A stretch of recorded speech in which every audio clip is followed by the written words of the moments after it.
Assalamualaikum warahmatullahi wabarakatuh. Innal hamdalillah nahmaduhu nasta'inuhu nastaghfiruh wa na'udzu billahi min shururi anfusina min sayyiati a'malina may yahdihillahu fala mudilla lahu wa may yudlilhu fala hadiya lahu. Asyhadu an la ilaha illallah wahdahu la syarika lahu wa asyhadu anna sayyidana wa nabiyyana Muhammadan abduhu wa rasuluh. Allahumma salli wa sallim wa barik ala sayyidina Muhammad wa ala alihi wa ashabihi ajma'in.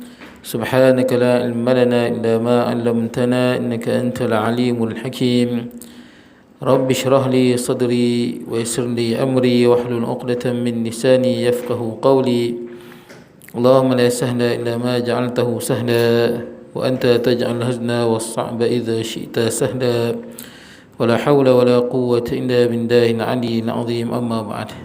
Hadirin jemaah yang dirahmati Allah, alhamdulillah pada malam ni kita dapat bertemu. Tuan-tuan mau sihat no? Ya, alhamdulillah. Baik, ini kita berhenti kitab kita Asas Aqidah Islam. Kita berhenti di muka surat 85. Itu yang saya tandalah. 85 ilmu. Jadi ilmu Allah Maha mengetahui. Betul di situ? Betul lah. Qala musannifu rahimahullahu taala wa nafa'ana bi ulumi fid darain, kata pengarang. Jadi huraian sifat ma'ani. Sifat ma'ani, satu makna yang difahami yang ada pada zat Allah Subhanahu wa taala. Baik, ilmu Allah mengetahui. Allah mengetahui segala-galanya, sama ada yang lepas, yang sedang dan yang akan datang. Jadi Allah Ta'ala tahu semua. Yang lepas Allah Ta'ala tahu semua. Yang sedang Allah Ta'ala tahu. Dan yang akan datang. Jadi bila kita tahu konsep ilmu Allah, maka kita tidak akan menyalahkan takdir. Kerana takdir itu termasuk dalam ruang lingkup ilmu Allah. Allah Ta'ala tahu benda yang akan datang. Nabi Musa AS bercakap dengan apa? Firaun. Firaun ditanya kat Nabi Musa bagaimana umat-umat yang terdahulu sebelum dia. Di mana mereka? Syurga ke neraka? Maka dia kata Nabi Musa AS, qala innama ilmuha inda rabbi fi kitab. Tentang umat-umat terdahulu ni sebelum zaman Nabi Musa, ataupun kalau kita ni orang-orang yang berada di atas muka bumi ni tahun 18, tahun 17, tahun 16, tahun 15, 14 dan seterusnya. Kalau saya tanya tuan-tuan pada tahun 18 siapa duduk sini, kita pun tak tahu.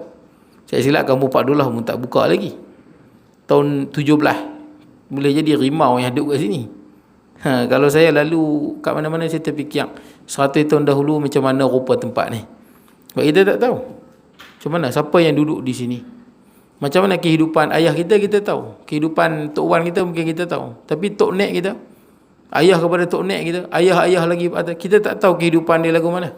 Orang yang soleh ke, orang yang jahat ke, boleh jadi orang yang sangat jahat ke, penyamut, hanya Allah yang tahu. Itu yang Firaun tanya tentang umat-umat terdahulu. Maka Nabi Musa jawab, qala innama ilmuha inda rabbi. Cerita umat-umat terdahulu ni, ilmu dia, pengetahuannya ada pada Allah. Malah fi kitab, maka dicatat lagi. Bukan sekadar Allah mengetahui, malah malaikat catat lagi. Boleh kita tengok nanti catatan amalan kita di akhirat kelak. Kemudian inna rabbi la yadhillu rabbi wa la yansa. Kata Nabi Musa AS, Tuhan aku tidak akan, yakni Allah tidak akan tersalah. Tuhanku tidak akan tersalah. Wala yangsa, dan tidak akan lupa. Itu beza ilmu Allah dengan kita. Biasanya kita sebelum tahu tak tahu. Betul tak? Maksud dia, sebelum kita belajar kita tak tahu. Kita tak tahu. Bila kita tahu, bila kita dah belajar, kita tahu. Ilmu kita didahului oleh tak tahu. Kemudian dah belajar tahu. Kemudian lupa. Itu manusia. Dah tahu, kemudian lupa.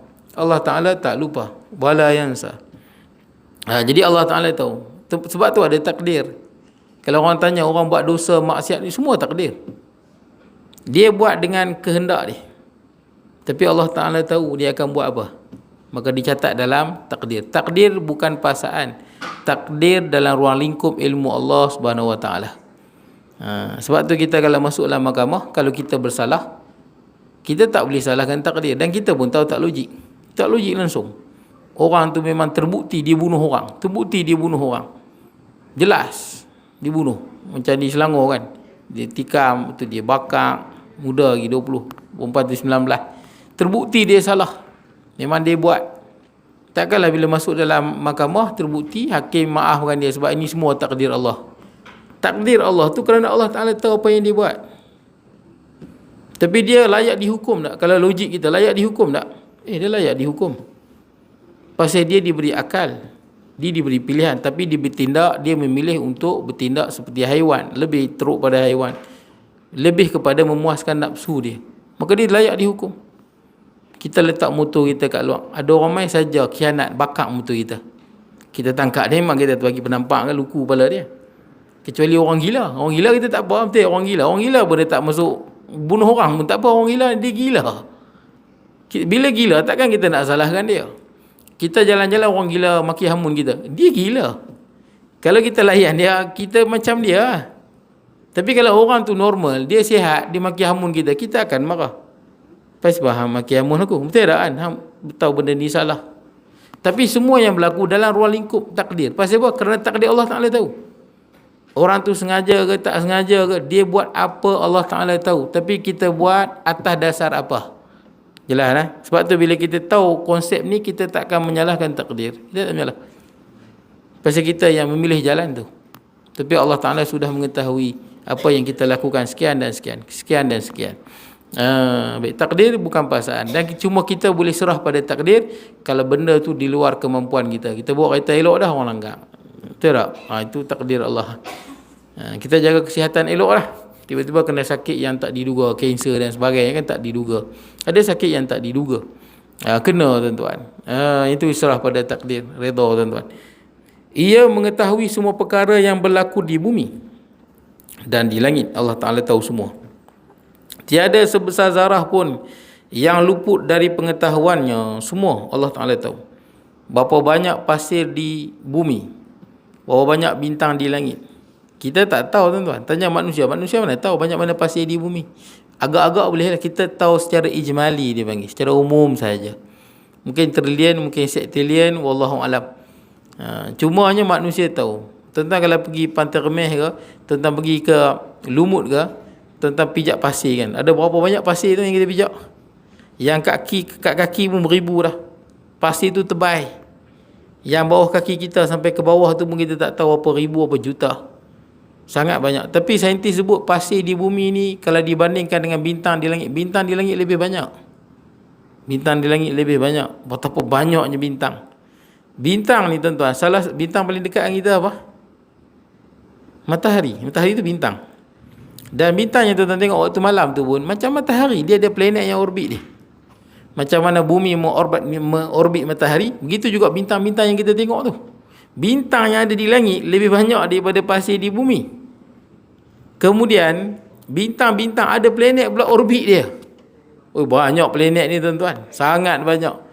Kita tak tahu secara detail. Ada yang kata 21 septilion kot bintang ni, ada yang kata. Ada yang kata bintang di langit ni 7 kali ganda pasir di bumi. Ini semua anggaran kasar saja. Kita pun tak jumpa tepi lagi. Tepi langit kita tak jumpa. Manusia tahu secara kasar. Wajib kita mengatakan Allah Ta'ala mengetahui semua benda secara detail. Dia panggil tafsili. Ijmali dan tafsili. Allah Ta'ala tahu. Jangan silap macam sebahagian Mu'tazilah dan Syiah, yang mana menganggap Allah Ta'ala tidak mengetahui secara detail. Dia kata Allah Ta'ala tak tahu banyak mana. Pasti banyak mana Allah Ta'ala tahu banyak tapi banyak mana tak tahu. Ada pahaman lagu tu. Salah, sesat. Sebahagian Syiah dia ada konsep Al-Bada, dia panggil. Orang mengaji betul-betul dalam Syiah dia tahulah konsep-konsep yang bercanggah dengan Al-Quran. Jadi Allah Ta'ala dalam satu kisah sepatutnya lahir anak yang lain, tiba-tiba lahir anak yang lain. Jadi Allah Ta'ala tak tahu. Al-Bada tu maksud apa? Bila benda tu berlaku, baru Allah Ta'ala tahu. Sebagian Syiah dia percaya benda tu. Bukan semua benda, ada beberapa isu yang menyebabkan Allah Ta'ala sangka lain, rupanya lain. Bila benda tu berlaku baru tahu. Ada akidah Bada dia panggil. Tak semua percaya, tapi ada dalam akidah Syiah. Ni akidah boleh membawa kepada kufur. Baik, kemudian tiada sebesar zarah pun. Malah Allah mengetahui jejak kaki semut hitam di atas batu pejal di malam yang gelita. Allah Ta'ala tahu. Binatang yang melata di atas muka bumi, Allah Ta'ala tahu. Sebab tu apa pun yang berlaku dalam hidup kita, kita tahu Allah Ta'ala mengetahui apa yang ada dalam fikiran kita, di hati kita. Kita susah, Allah Ta'ala tahu. Tidak terlepas daripada pengetahuan Allah. Malah Allah mengetahui, Ia mengetahui gerak-geri kabus dan debu di lapangan udara. Gerak-geri Allah Ta'ala tahu. Allah mengetahui suatu yang terang dan sulit. Terang dan sulit Allah Ta'ala tahu. Ia mengetahui bisikan hati. Tahu. Bisikan hati ni siapa pun tak tahu. Bisikan hati ni, lintasan-lintasan hati. Yang tahu hanyalah Allah, tuan-tuan. Hati tuan-tuan ni Allah Ta'ala saja tahu. Malaikat tak tahu. Malaikat mana tahu bisikan hati tuan-tuan.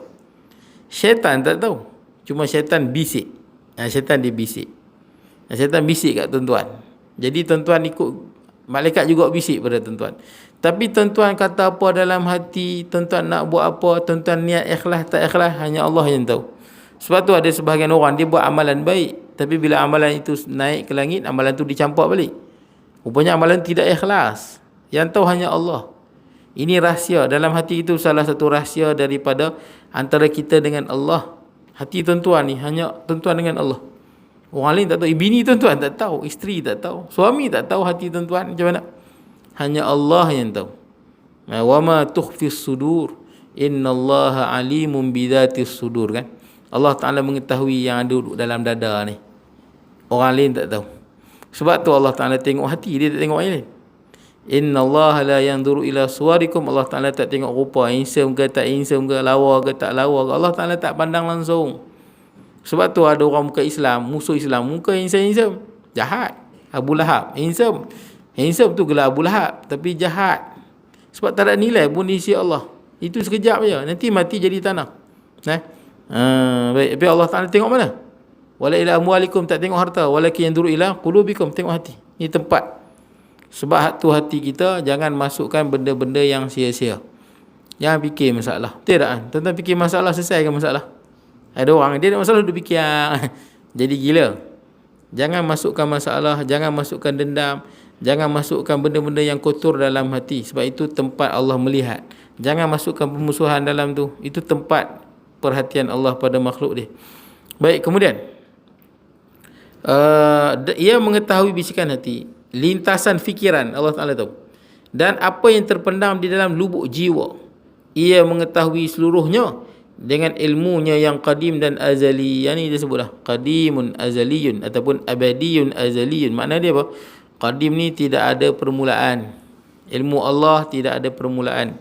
Malah permulaan itu merujuk kepada masa. Masa pun Allah yang jadikan dia. Masa Allah jadikan. Kita nak fikir macam mana Allah Ta'ala buat masa, memanglah kita tak boleh fikir. Pasal kita tak boleh buat masa. Kita buat daripada ada kepada ada. Saya sebutkan, buat rumah ke buat kereta, ada kepada ada. Allah Ta'ala buat daripada tiada kepada ada. Yang ni kita tak boleh fikir lah. Macam mana Allah Ta'ala buat langit dan bumi daripada tak ada kepada ada, daripada tak ada apa kepada ada. Kita buat apa-apa pun semua daripada bumi, betul tak? Dan kita guna akal yang Allah Ta'ala bagi, kita tak boleh buat. Tapi Allah Ta'ala buat semua. Manusia, binatang, pokok, kayu, langit, bumi, daripada tak ada apa kepada ada. Dan ini dibuktikan oleh saintis pun sebut, Big Bang dulu daripada tak ada apa, titik isi padu sifar. Kemudian dia berkembang, jadilah langit dan bumi. Titik isi padu sifar tu makna dia apa? Daripada tidak ada apa-apa, kosong. Yang tu kita tak boleh fikir lah. Macam mana Allah Ta'ala menjadikan apa? Cahaya dan kegelapan. Kita tak mampu fikir, pasal kita tak boleh buat. Kita boleh hasilkan lah dengan lampu dan sebagainya, tapi bukan kita yang buat cahaya. Allah yang cipta dia. Kalau Allah Ta'ala tak cipta cahaya dan kegelapan, maka tidak berfungsi lampu yang kita buat. Baik, kemudian yang qadim dan azali. Azali dengan qadim makna dia sama, sedia kala. Ia mengetahui bukan dengan ilmu pengetahuan yang baru, berlaku pada zatnya dengan sebab berlainan kedudukan dan perpindahan seperti yang berlaku kepada ilmu makhluk. Kita bila tahu, asalnya tak tahu, baru tahu. Kerana kita tak tahu satu peristiwa, bila orang bagi tahu baru kita tahu. Kita jahil tentang satu hukum, bila kita belajar baru kita tahu. Kita tak tahu nak repair motor, kita jumpa pakar bagi tahu baru kita tahu. Daripada berubah-ubah ilmu kita ni. Dan kita diberi ilmu ni sikit, kita kena akui, wa ma utitu minal ilmi illa qalilah. Manusia tidak diberi ilmu kecuali sikit. Sebab tu kadang-kadang jangan kita fikir sangat hikmah kenapa jadi macam ni. Kita bukan tahu semua. Kita tak tahu semua. Tuan-tuan ingat saya pernah sebut kat tuan-tuan kan, yang kisah Nabi Musa minta pada Allah, dia nak melihat rahsia di sebalik takdir Allah. Ingat kan? Macam mana cerita dia? Macam mana cerita dia Haji Harun? Khusyuk Haji Harun tidur ke? Tak tidur. Cerita dia yang mana Nabi Musa nak melihat rahsia di sebalik takdir Allah, ketentuan Allah. Tapi Allah Ta'ala sebut kau tidak akan faham. Betul tak? Kemudian Allah perintahkan Nabi Musa pergi ke mana? Turun daripada bukit Tursina tu, turun di kaki bukit. Tapi tengok saja, jangan buat apa. Tengok saja. Sambung cerita ni. Sebab Nabi Musa minta pada Allah. Kadang-kadang kat dunia ni kan kita pelik. Dia ni jahat tapi duit banyak. Ada setengah orang dia jahat, ujung-ujung dia taubat. Ada setengah orang dia jahat sampai mati dia jahat. Ada setengah orang kita tengok dia baik, ujung dia mati jahat. Iblis asalnya baik. Ni dia makhluk paling jahat. Baik tak baik itu dalam syurga iblis. Barsisa asalnya baik jadi jahat. Ada orang pada zaman ulama salaf dulu, malam sembahyang tahajud, siang puasa Daud. Puasa yang paling afdal kali. Ini sebelum saya lupa tuan-tuan, 1 Zulhijjah bila? Selasa kan? Ke Isnin? Esok lah. Sebab dia pun tengok anak bintang, anak bulan. Kalau ikut kalender Selasa. Tapi dia pun tengok anak bulan bila? Esok lah. Hari ni kan? Jadi keputusan dia esok ke Selasa? Pasal dia pun tengok anak bulan juga. Sebab kita nak sambut raya haji. Jadi dia tengok anak bulan. Dia kenapa dia tengok pada 1? Memanglah mana boleh tengok pada 10. 10 dah terbit dah. Jadi raya haji dia tengok awal. 1 tu dia tengok lah. Mungkin dia bagi tahu kot, tapi dia tak umum lah kan. Tapi maksudnya kalender tu betul lah. Itu kalender betul. Hari tu silap sikit, dia berkira silap katanya. Silap kira ke lagu mana tu. Teknik baru yang tak apa tepat. Baik. Jadi tuan-tuan masuk kalau hari Selasa 1 Zulhijjah, sunat puasa sampai 9. Sunat puasa 1, 2, 3 sampai 9. Kalau tak larat puasa semua, puasa 8 dan 9. 10 tak boleh raya haji. 8, 9. Kalau tak boleh juga 9 saja. Seafdal puasa adalah puasa hari Arafah. Itulah puasa yang paling afdal, lebih afdal daripada puasa 6 sekalipun. Tak puasa 6 Syawal, memang pahala banyak. Puasa Arafah lebih afdal. 9 Zulhijjah tu. Sebab diampunkan dosa setahun yang dahulu dan setahun akan datang. 2. Jadi cuba. Kalau 10 Muharram diampunkan dosa setahun yang lalu. Ini setahun yang dahulu, setahun yang akan datang. Dosa kecil tuan-tuan. Bukan dosa besar. Dosa besar jangan. Ada orang dia salah faham. Dosa besar takkan selesai dengan puasa, semayang. No. Dosa besar mesti tinggal, mesti menyesal, mesti berazam tak nak buat dah. Kalau dosa ambil harta orang, kena pulangkan. Banyak orang dia ambil benda haram, lepas tu dia rasuah berpuluh juta, lepas tu dia daripada duit rasuah ni dia beli lembu. Dia kan, lembu korban 10 ekor, kira duit tu bersih. Mana ada macam tu. Ini fahaman apa? Salah. Allah Ta'ala tak terima. Beli lembu tu pun dah berdosa dah. Duit haram dah berdosa, beli lembu lagi berdosa. Bagi orang korban berkali-kali dosa. Duit haram mana boleh guna pada benda yang elok? Tak boleh. Guna duit haram pada benda baik, dosa tu berlipat-lipat lagi. Duit haram tak boleh guna pada benda tu. Betul tak? Kalau hak orang kena pulangkan. Banyak orang macam tu dia rasa. Dosa macam tu dia takkan diampunkan. Jangan fikir dia dah buat dosa lagu tu, aku dah puasa Arafah, selesai semua. Dosa kecil ya. Jangan meremehkan dosa. Tuan-tuan tahu ada sikit saya sebut kat tuan-tuan sikit. Saya baru ni saya pergi satu tempat, dia bagi tahu kat saya, satu masjid tu yang mana dah buruk dah lusuh. Lama dah masjid ni. Pok kayu-kayu pun dia dah reput, sound speaker pun dah tak elok, aircon pun tak sejuk sangat. Saya mengajak kat masjid tu, tapi dia pun beritahu saya dah tahun lepas dia beritahu, kata ustaz, kami dah dapat peruntukan 3.2 juta. Mungkin ada yang tahu untuk bina masjid. Tunggu, tak bina masjid. Tak apalah, dia pun tanya-tanya. Tak apalah, bertanding. YB dulu kalah, naik YB baru. JKR pergi jumpa YB baru. Mana duit 3.2 juta?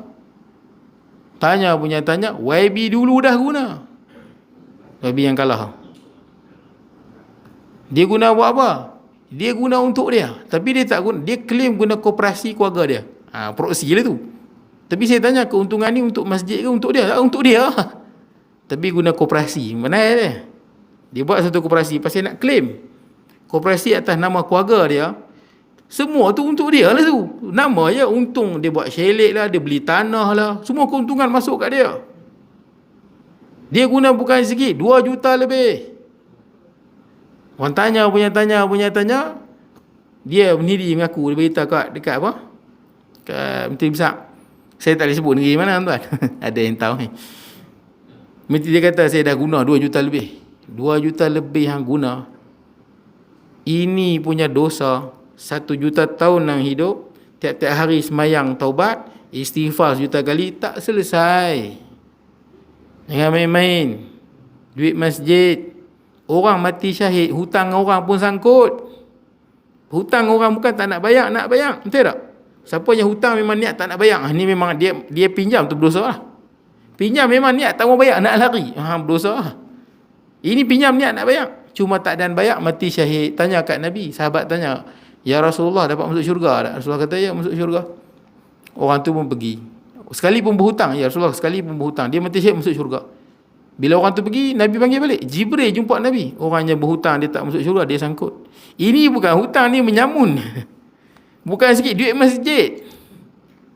2 juta ambil kat hang. Saya dengar cerita ni, saya tak cemburu langsung, tuan-tuan. Dia dapat 20 bilion pun tak kisah. Tapi kita takut, hang tak takut ke hang mati? Betul tak? Kalau tiba-tiba mati, jangan meremehkan dosa. Yang ibadah boleh hapuskan dosa ni, tuan-tuan. Pergi haji kan, balik seperti mana yang apa dilahirkan oleh ibu. Guna duit apa pergi haji? Kalau duit haram tak jadi apa, dosa lagi ada. Duit haram mana boleh guna untuk pergi haji? Pergi haji guna duit haram pun dah dosa. Dosa di atas dosa. Hang guna untuk ni, guna untuk naik bas, guna untuk hotel. Bila selagi hang duk guna duit haram, dosa dan dosa. Tiba-tiba seperti mana balik ibu dilahirkan. Itu kalau pergi elok rezeki yang halal. Nampak? Dosa-dosa lagu tu takkan terhilang. Jangan tersilap. Banyak orang dia fikir dia boleh buat dosa, lepas tu dia buat baik, kira bersih ya. Tak boleh. Baik. Saya takut bukan apa, takut dia mati tiba-tiba. Betul tak? Mati-mati tiba nak jawab apa depan Tuhan. Dan terbaru nak kata OBJ, orang besar jajahan nak jumpa dia. Dia pun tak berani lah. OBJ nak jumpa dia. Yalah, OBJ nak jumpa, duit hilang. Habis buat apa? Tapi masalah gitulah. Dengan politik ni tuan-tuan kadang bijak. Betul, licik, pandai muhung. Ada tukang cover. Kadang-kadang bila saya baca, dengar cerita kadang-kadang lah, di Malaysia ni lah, saya ingat sebenarnya lah yang banyak merosakkan orang Melayu dan Islam, naknya orang Melayu dan Islam sendiri. Betul tak? Bila dia rasuah, bila dia dia pecah amanah, tanah sepatutnya geran Melayu boleh ubah pada orang lain, milik Melayu boleh berubah. Siapa punya kerja semua ni? Melayu Islam juga. So saya tengok kalaulah satu hari tuan-tuan, di takdir Allah lah, Malaysia ni dikuasai oleh orang yang bukan Islam dan bukan Melayu. Kesalahan dia adalah atas kepala pengkhianat ni. Terutama orang yang berkepentingan, yang ada jawatan, dalam jawab awam terutamanya, mereka ni khianat. Habis. Saya tak kata semua, tapi memang ada.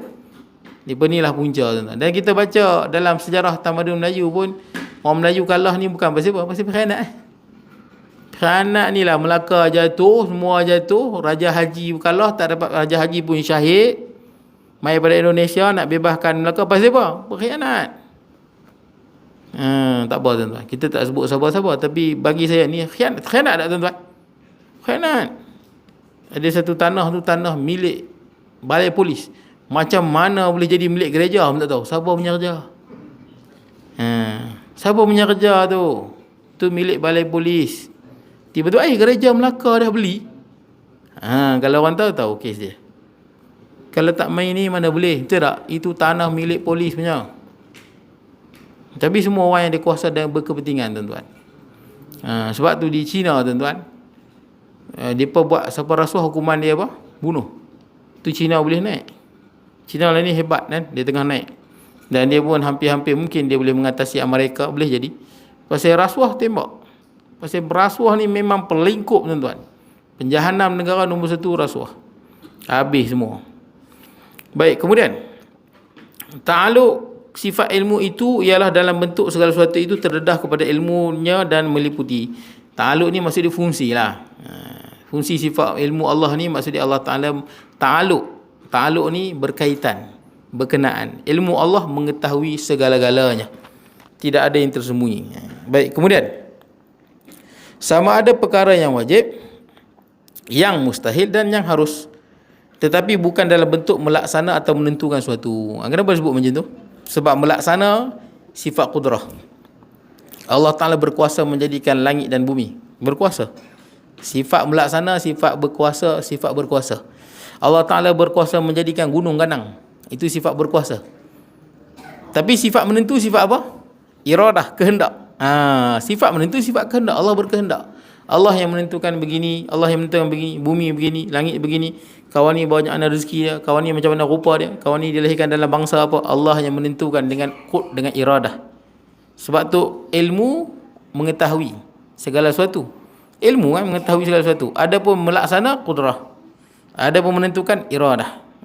Baik, kemudian makhluk pun begitu, cuma makhluk ni terbatas. Betul tak? Kita nak menentukan dengan kehendak lah. Kita buat sesuatu mengikut kemampuan lah, kekayaan lah. Dengan kekayaan. Dengan kekayaan, dengan kemampuan, kuasa. Setakat mana yang kita mampu buat. Adapun ilmu kita ni mengetahui apa yang kita tahu lah. Baik, kemudian. Baik, sebelum tu saya lupa tuan-tuan. Sama ada perkara-perkara yang wajib. Perkara wajib ni apa? Perkara yang wajib ni adalah zat Allah. Allah Ta'ala wajib ada. Allah Ta'ala wajib bersifat dengan sifat yang sempurna, mengetahui, berkuasa. Maksudnya ilmu Allah mengetahui tentang zat Allah. Itu maksudnya mengetahui tentang benda yang wajib. Macam mana tuan-tuan tahu diri tuan-tuan kan? Kita tahu kelemahan diri kita dan sebagainya. Allah Ta'ala mengetahui zat Allah. Adapun kita tak tahu hakikat zat Allah. Kita dah bincang sebelum ni. Hakikat zat Allah siapa pun tak tahu. Kalau kita tahu daripada tulang, daging, darah. Itu kalau kita. Kereta kita tahu pada besi, pada plastik, daripada apa. Kita tahu. Masjid surau tuan-tuan ni mungkin ada batu, ada simen dan sebagainya. Adapun zat Allah siapa pun tak tahu. Nabi Muhammad pun tak tahu. Jibril AS pun tak tahu. Yang mengetahui zat Allah hanya Allah. Dan zat Allah tak sama dengan makhluk. Pasal apa? Batu simen tu makhluk Allah yang cipta. Kita olah kan jadi batu simen daripada hasil bumi. Nak kata besi tu Allah yang cipta. Nak kata macam kayu, Allah yang cipta. Nak kata macam cahaya, Allah Ta'ala cipta cahaya. Tuan-tuan nak kata macam mana? Yang ada tuan-tuan tengok semua Allah Ta'ala cipta. Jadi zat Allah tak macam yang kita pernah tengok, tak macam yang ada dalam kepala kita. Zat Allah tak sama dengan apa-apa. Allah Ta'ala mengetahui tentang zat Allah. Itu mengetahui tentang benda-benda yang wajib. Termasuk juga sifat wajib bagi Rasul. Allah Ta'ala mengetahui. Apa sifat wajib bagi Rasul? Tabligh, sidik, amanah, tabligh, fatanah. Sidik benar. Lagi apa? Amanah, yakni dia orang yang bertanggungjawab, jujur melaksanakan tanggungjawab dia. Kemudian dia tabligh, menyampaikan, dan dia fatanah, dia bijaksana. Allah Ta'ala mengetahui sifat-sifat yang wajib. Yang mustahil ada dua Tuhan. Betul tak? Allah Ta'ala tahu mustahil.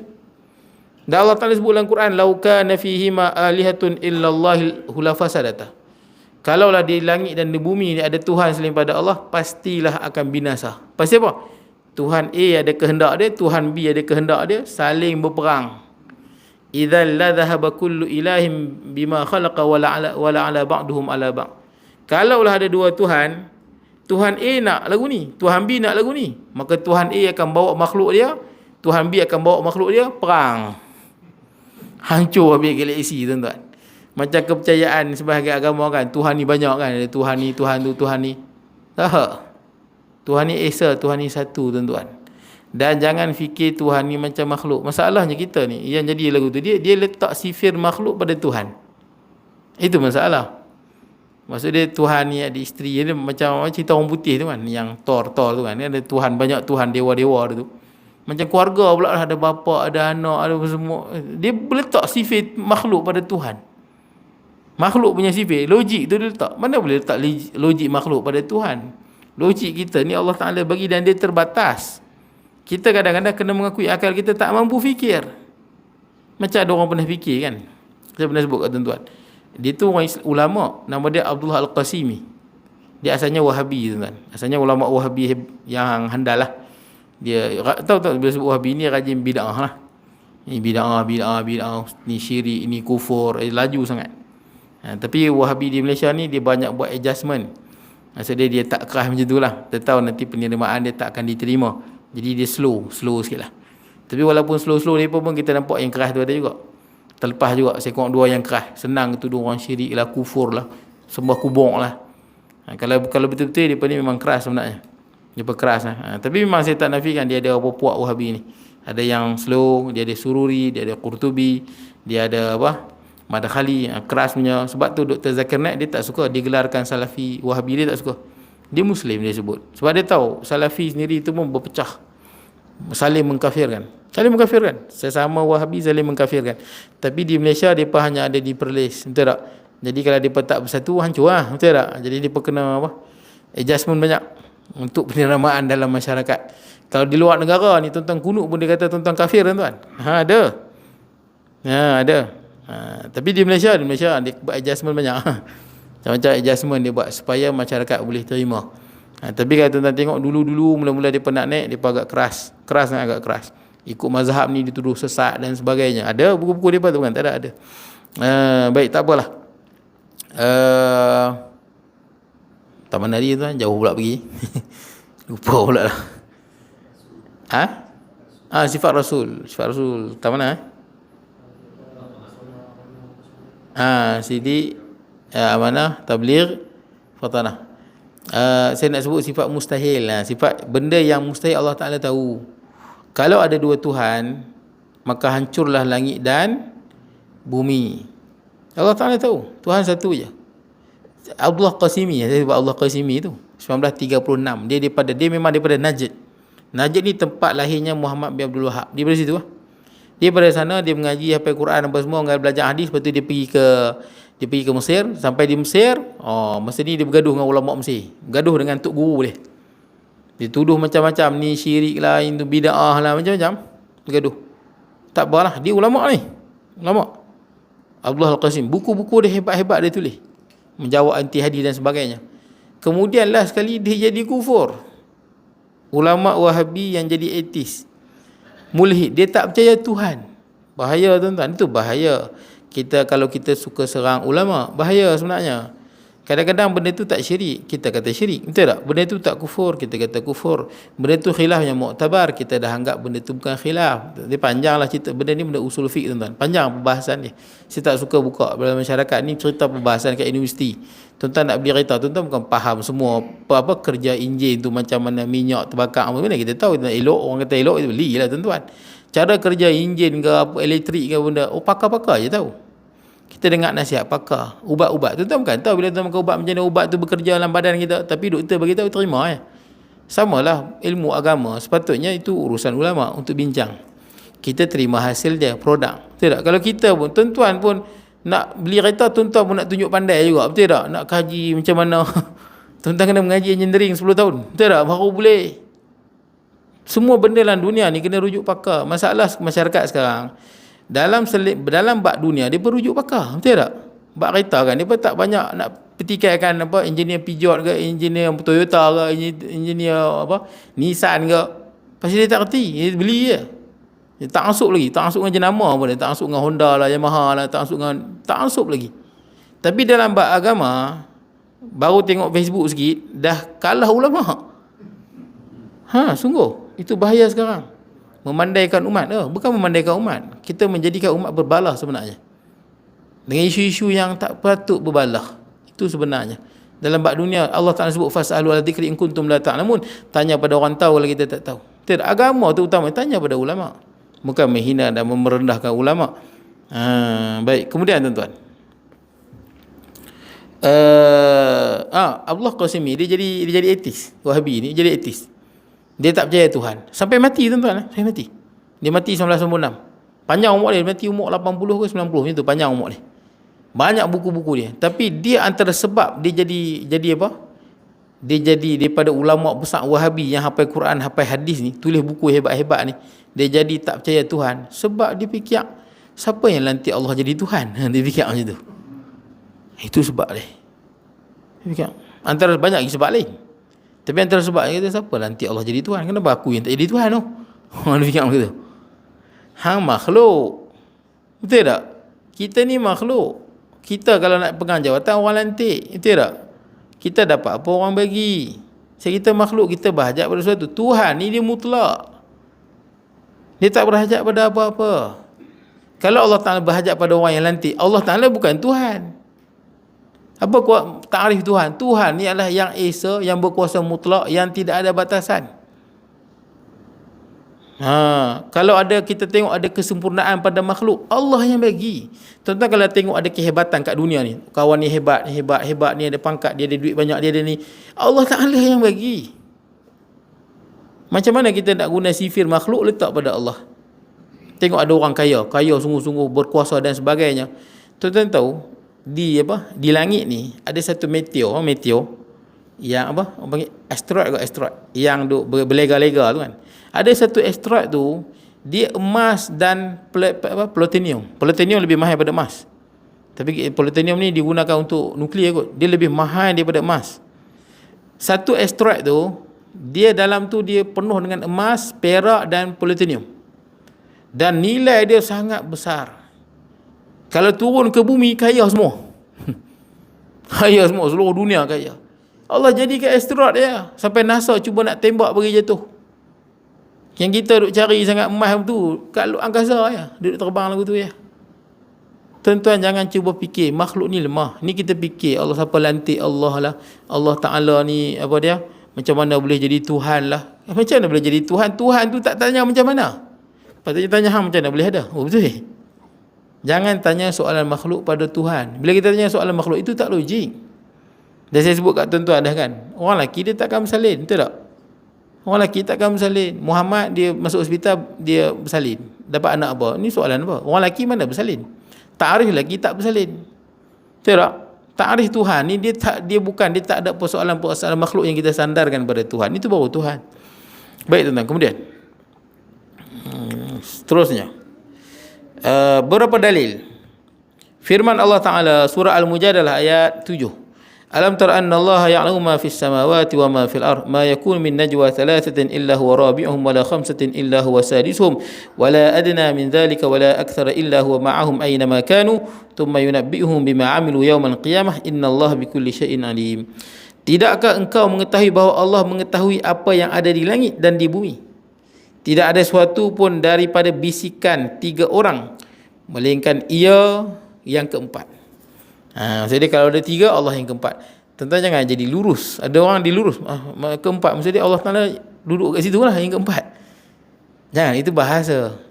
Ada orang kadang dia fikir bila tangan Allah, tangan sungguh. Dia fikir tu. Bila turun sungguh lah. Bukan begitu bahasa Arab, orang faham. Bahasa Arab luas macam kita sebut lah, cukur kepala. Cukur kepala tuan-tuan. Cukur anak kepala anak belum? Cukur kepala, habislah kulit kepala ni. Cukur rambut. Berapa harga motor ni? Aku tak tahu, hampir tanya kedai tu. Dia pergi kat kedai tu, ketuk kedai, berapa harga motor tu? Kan perlu rugi sangat. Bukan tanya kedai, tanyalah tokai kedai. Tapi kita kata tanya kedai. Betul tak? Itu bahasa. Kadang ada orang dia lurus sangat. Ini susah. Tidak. Jadi Allah yang keempat, Allah Ta'ala duduk kat situ ke? Cik, tak telinga. Bukan macam tu. Maksudnya Allah Ta'ala mengetahui. Itu. Tidak lima orang melainkan ia yang keenam. Tidak ada yang kelima melainkan dia yang keenam. Lima orang duduk berbisik, Allah Ta'ala yang keenam. Maksudnya Allah Ta'ala tahu. Dan tidak kurang daripada itu dan tidak lebih melainkan ia bersama mereka di mana sahaja mereka. Dia panggil ma'iyah. Ma'iyatullah. Kebersamaan Allah. Kemudian ia akan beritahu kepada mereka apa yang mereka lakukan pada hari kiamat. Allah Ta'ala beritahu. Sesungguhnya Allah mengetahui tiap-tiap sesuatu. Allah Ta'ala tahu semua. Dia ma'iyah ni, dia panggil ma'iyah, kebersamaan Allah. Dia ada dua. Ma'iyatun ammah, al-ma'iyah ammah dengan al-ma'iyatul khassah. Dua. Pertama, al-ma'iyatul ammah, kebersamaan umum. Yang ni Allah Ta'ala mengetahui dengan ilmu Allah. Semua Allah Ta'ala tahu. Orang munafik ke, Abu Jahal ke, orang musuh-musuh Islam ke, yang berbincang-bincang, Allah Ta'ala tahu. Itu panggil ma'iyatul ammah. Allah Ta'ala mengetahui semua makhluk. Binatang ke, haiwan ke, malaikat ke, Allah Ta'ala tahu semua. Allah Ta'ala bersama.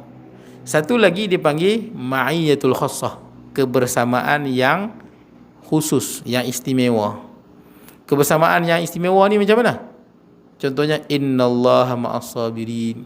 Allah Ta'ala bersama dengan orang-orang yang sabar. Mana dia apa? Allah Ta'ala beri pertolongan. Allah Ta'ala berikan rahmat, Allah Ta'ala berikan keberkatan, Allah Ta'ala berikan apa? Kelapangan jiwa. Wa innallaha ma'al muhsinin, Allah Ta'ala bersama dengan orang-orang yang melakukan kebaikan. Dalam Quran sebutkan. Bersama ni bukan bersama mengetahui, bersama dengan rahmat, keberkatan, pertolongan dan kelapangan jiwa. Dipanggil ma'iyatul khassah. Ini kebersamaan yang istimewa dan khusus. Begitu. Kemudian baik, sesungguhnya Allah mengetahui setiap satu, tak ada yang terlepas daripada ilmu Allah. Firman Allah Ta'ala lagi ayat 59 surah Al-An'am, wa indahu mafatihul ghaibi la ya'lamuha illa hu wa ya'lamu ma fil barri wal bahri wa ma tasqutu min waraqatin illa ya'lamuha wa la habatin fi dhulumatil ardi wa la ratbin wa la yabisin illa fi kitabin mubin.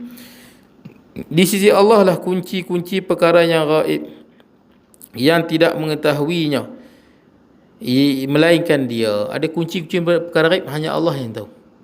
Tak ada siapa yang tahu kecuali Allah Ta'ala sahaja. Nabi-nabi tahu perkara gaib, bukan nabi-nabi itu tahu sendiri, Allah hanya bagi tahu. Kena faham. Ada orang dia fikir nabi ni tahu benda gaib, tak. Yang tahu benda gaib Allah Ta'ala sahaja. Sama kita kalau orang sebut Allah Ta'ala mencipta, Nabi Muhammad mencipta langit dan bumi, oh ini sesat. Yang menciptakan langit dan bumi siapa? Allah. Yang mengetahui perkara gaib Allah. Itu Nabi boleh sebut perkara yang kita tak tahu, Allah wahyukan kepada dia. Alimul ghaibi fala yudhiru ala ghaibihi ahada illa man irtada min rasul. Allah Ta'ala semata-mata Allah lah yang mengetahui perkara yang tersembunyi, yang nak jadi akan datang 10 tahun, 10,000 tahun dulu, sejuta tahun yang dahulu. Kita bukan tahu sangat. Kita kata ada dinosaur lah, ada megalodon lah, macam-macam kita sebutkan. Ada ular besar tu. Nama ular tu besar pada apa? Titanoba lah, yang besar pada apa? Ular besar, bentuk naik kepada ular sawah lah. Betul ke Titanoba? Saya pun tak tahu. Dinosaur betul ke? Tapi orang kata banyak dia punya apa? Dia punya tengkorak, tulang-tulang dia jumpa. Boleh jadi, wallahualam, saya tak tahu. Tapi ada yang kata betul-betul ada. Saya jumpa tulang-tulang dia banyak. Tapi yang betul-betul itu Allah Ta'ala tahu. Sejuta tahun yang dahulu apa? Umur dunia ni katanya 4.5 bilion tahun. Allah Ta'ala yang tahu. Bagaimana 4.5 usia dunia, masa sehari usia dunia. Kita saudara siapa tahu? Usia dunia pada yang kedua kita tak tahu. Cuma katanya makhluk yang paling kuatnya Trinidad apa benda, yang tu memang dia lah lama, dia tak mati. Dia boleh kering beribu-ribu tahun, boleh hidup balik. Dia halusia binatang tu, apa, beruang air ke nama dia. Susah, binatang yang kuat dan dia kekal lama lah. Antara haiwan purba yang masih ada sekarang apa tuan-tuan tahu? Masih ada. Berzaman dinosaur lagi ada. Sekarang pun ada lagi. Katanya lah, saya pun tak tahu. Antaranya buaya. Katanya buaya dah ada zaman dinosaur lagi tu. Saya tak tahu kan, saya tak hidup zaman dinosaur. Tapi betul ke? Wallahualam tuan-tuan. Hanya Allah yang tahu. Kita boleh agak-agak lah, tak tahu tepat. Allah Ta'ala lebih mengetahui. Baik, kemudian wa ya'lamu ma fil barri wal bahr. Ia mengetahui apa yang ada di darat dan di lautan. Tuan-tuan tahu, darat ni banyak kita tahu. Lautan tuan-tuan, tak sampai 10% lagi kita terokah. Tak sampai 10%. Tak sampai 10%. Banyak lagi haiwan lautan dalam yang kita tak tahu tuan-tuan. Pasal apa tak dapat gaji? Lautan dalam susah. Yang pertama, dia gelap. Yang kedua, tekanan sangat tinggi dalam tu. Dia gelap gelita dalam laut. Dia sebab dia jauh pada cahaya kan. Tak semua binatang yang boleh menyelam dalam. Yang paling dalam katanya kapal, macam kapal selam kan. Kapal selam ni dia bahaya. Lagi dia dalam, dia lagi bahaya. Lagi dalam, lagi bahaya. Macam yang kapal Indonesia tu kan, dia punya rosak apa tu, dia ke dalam, tekanan kuat, pecah, mati habis semua. Itu bahaya kapal Islam. Dia tak boleh turun dalam sangat. Yang paling dalam kapal perang Amerika kot, nuklear ke Rusia, saya tak ingat. Dia paling dalam. Itu pun dia ada limit dia. Dia boleh duduk dalam, ada limit dia. Kalau dia turun lagi dalam, pecah kapal dia, mati semua. Tekanan dia sangat kuat.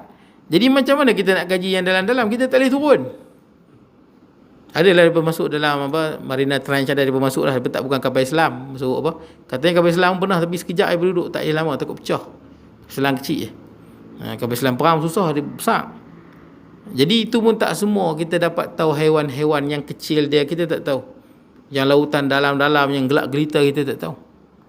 Kita tak sampai 10% kita tahu. Teroka laut tak sampai 10%, 10%. Itu yang MH370. Kita tak tahu kat mana. Betul ke dia apa? Dilarikan? Boleh jadi. Betul tak? Boleh jadi dilarikan. Boleh jadi dia apa? tenggelam. Memang lautan, kenapa lautan Hindi tuan-tuan? Lautan Hindi adalah lautan yang paling sunyi di dunia. Paling sunyi, dalam, beribut peti, sangat berbahaya lautan Hindi. Jadi bila dia pergi terjun kat lautan Hindi, kita pun tak tahu apa sebab pergi terjun kat lautan Hindi. Tapi siapa yang tahu hakikat dia? Allah Ta'ala tahu tak? Tahu. Tok Bomoh yang pakai teropong. Pakai teropong. Sambil dengan buah kelapa kan. Buah kelapa. Naik sampan. Memalukan lah tuan-tuan tu. Orang tanya nampak apa? Saya nampak kelam. Memang kelam lah. Tak nampak apa. Pakai teropong. Orang pakai radar lah ni yang pakai teropong. Seluruh dunia gelak kat Malaysia tuan-tuan. Ada yang kata pergi kat tanya kat perigi Barahut. Tapi Allah Ta'ala yang tahu sebenarnya. Dan mereka semua MH370 telah dianggap mati. Bini mereka pun nikah lain. Harta mereka pun dah apa di tepi di Faraid. Tapi kita duk fikir macam ada konspirasi yang dahsyat lah. Takkanlah kawan tu elok-elok pergi bunuh diri. Betul tak? Kita fikir logik itulah. Kawan tu pilot okey kot, tak ada pernah masalah apa. Takkanlah tiba-tiba pergi bunuh diri. Bunuh diri pula dekat lautan Hindi. Lepas dia bawa pergi bunuh jauh sangat. Betul tak kan? Dia boleh turun pula terbang rendah supaya radar tak kesan. Radar dapat dia terbang rendah, dia pakar. Radar tinggi dia dapat kesan, tinggi sangat tak boleh. Kalau rendah sangat dia tak boleh. Dia ada dia punya tahap. Dia terbang rendah dan orang nampak terbang rendah. Dia bergerak ke sana, ke Lumut, lepas tu dia patah balik ke belah sana kan. Masa tu beberapa radar Malaysia dikesan. Dapat kesan. Tapi macam tak tahulah kenapa tak maklum awal dan sebagainya, kita pun tak tahu. Pelik tuan-tuan. Saya tengok tentang juruterbang tu lah pelik. Siapa dia buat lagu tu? Betul tak? Fikir logik tak boleh. Kat bunuh diri kenapa? Bunuh diri ramai-ramai pula. Betul tak? Dia tak ada masalah hidup apa pun. Tak apalah tuan-tuan. Tapi saya rasa macam itulah tuan-tuan yang saya rasa lah. Tuan-tuan rasa lagu mana tuan-tuan? Hanya Allah yang tahu. Itu saja hakikat sebenar. Kemudian wala habbatin fi dhulumatil ardi wala ratbin wala yabisin illa fi kitabim mubin, dan tidak ada satu biji dan tidak jatuh sehelai pun daripada daun melainkan ia mengetahuinya, dan tidak ada satu biji pun di dalam kegelap. Biji benih satu biji benih. Biji benih ni kalau buah riam sah, tapi kalau biji benih pokok-pokok rumput dia halus kita tak nampak. Biji benih apa? Apa macam tumbuhan-tumbuhan liar tu halus, kita pun tak nampak. Allah Ta'ala tahu. Di dalam kegelapan bumi. Yang ni biji benih yang halus dalam kegelapan malam. Biji benih dekat ni Bukit Larut, biji benih yang ada kat Bukit Semanggui, kat Batu Kurau, banyak hutan. Kita tak nampak biji benih. Allah Ta'ala tahu.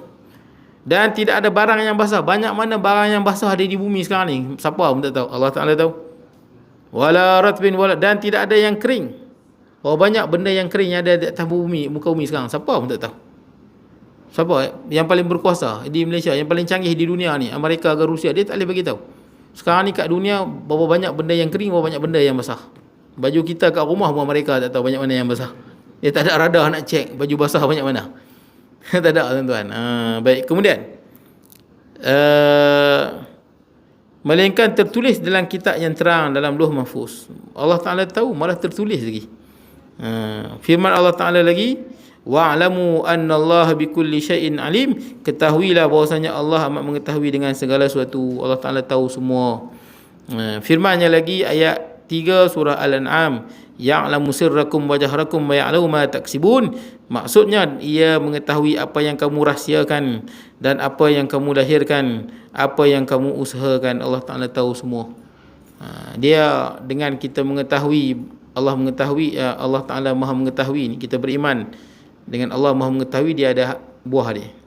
Antara hasilnya kita nak buat dosa ni takut. Allah Ta'ala tahu. Ya'lamu kha'inatal a'yun wa ma tukhfi sudur. Allah Ta'ala mengetahui mata-mata yang khianat. Mata-mata khianat, benda haram lah. Tengok orang perempuan dedah aurat, sekali pandang boleh, sekali pandang. Lepas tu kena wajib paling. Pandang kali kedua berdosa.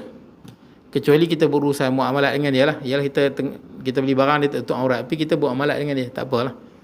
Tapi kalau kita tengok kali kedua, orang mana tahu. Bini jalan kat depan, bini mana tahu. Bini tahu, mungkinlah bini cubit. Betul tak kan? Bang, boleh jadi. Ni bini tak tahu dia jalan kat depan. Boleh jadi pakai cimata hitam, mata hitam. Lepas tu pakai cimata hitam, senang nak tengok mana-mana. Orang tak tahu. Cik, dia pakai cimata hitam senang nak tengok benda-benda haram ni. Orang perempuan lawa nak tengok tubuh badan orang perempuan tak tahu bagi mata hitam. Tapi Allah Ta'ala tahu. Mata-mata curi-curi pandang, curi pandang. Bukan semua orang tahu curi pandang. Tengok benda haram secara curi-curi pandang. Allah Ta'ala tahu. Mata yang khianat, walaupun dia tengok tu berapa saat je. Allah Ta'ala tahu. Wa ma tukhfi sudur, dan Allah Ta'ala tahu apa yang terpendam di dalam dada. Kemudian Allah Ta'ala, apa kita nak buat dosa terfikir Allah Ta'ala tahu. Yang kedua, kita ni bila kita susah, kita tahu Allah Ta'ala tahu kita susah. Bila kita berdoa, kita tahu Allah Ta'ala tahu kita berdoa. Bila kita memerlukan Allah dan pertolongan, Allah Ta'ala tahu. Jadi bila kita berdoa dengan penuh harapan. Allah Ta'ala tahu kita susah. Allah Ta'ala tahu kita perlukan bantuan Allah. Allah Ta'ala tahu. Baik. Kemudian yang ketiga, kita akan selalu bertawakal pada Allah. Yang ini bersandar pada Allah, kerana Allah Ta'ala tahu. Bukan bersandar pada duit, bukan bersandar pada gaji, bukan bersandar pada kesihatan tubuh badan, bersandar pada Allah. Semua yang ada pada kita Allah Ta'ala yang bagi.